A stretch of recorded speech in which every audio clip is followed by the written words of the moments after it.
அடுத்த ஆண்டு ஜனவரி 1 தொடங்கி முதலாளிகள் தொழிலாளிகளுக்கிடையிலான வேலை ஒப்பந்தங்கள் ஸ்டாம்பிங் செய்யப்படுவது கட்டாயமாக்கப்பட்டுள்ளதாக உள்நாட்டு வருவாய் வாரியம் LHDN தெரிவித்துள்ளது.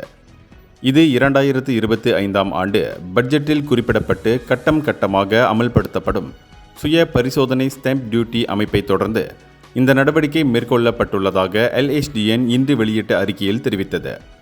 முன்பதாக ஸ்டாம்ப் டியூட்டி தணிக்கை வழிமுறைகள் வெளியிடப்பட்டதைத் தொடர்ந்து இவ்வருட ஜனவரி மாதம் தொடங்கி நாடு முழுவதிலும் விரிவான ஸ்டாம்ப் டியூட்டி தணிக்கை நடவடிக்கைகள் மேற்கொள்ளப்பட்டது என்றும் LHDN தெரிவித்தது.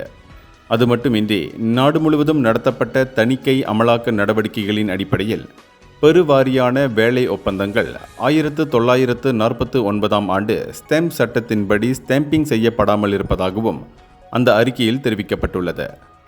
மேலும் முதலாளிகளின் சுமையை குறைப்பதற்காக இவ்வருடம் ஜனவரி 1ஆம் தேதிக்கு முன்பு செய்யப்பட்ட வேலை ஒப்பந்தங்களுக்கு ஸ்டாம்பிங் செய்யப்படுவதிலிருந்து விலக்களிக்கப்பட்டுள்ளது. எனவேதான் இவ்வாண்டு ஜனவரி 1 தொடங்கி செய்யப்படும் வேலை ஒப்பந்தங்களுக்கு ஸ்டாம்ப் டியூட்டி கட்டாயமாக்கப்பட்டுள்ளது. இது மட்டுமின்றி 2026 ஜனவரி 1 தொடங்கி செய்யப்படும் வேலை ஒப்பந்தங்களுக்கு ஸ்டாம்ப் டியூட்டி செய்யப்படுவது காலதாமதமானால் அபராதம் விதிக்கப்படும்.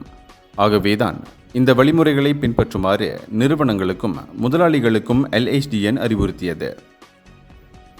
இந்தியர்களின் இதய குரல் மக்களோசை.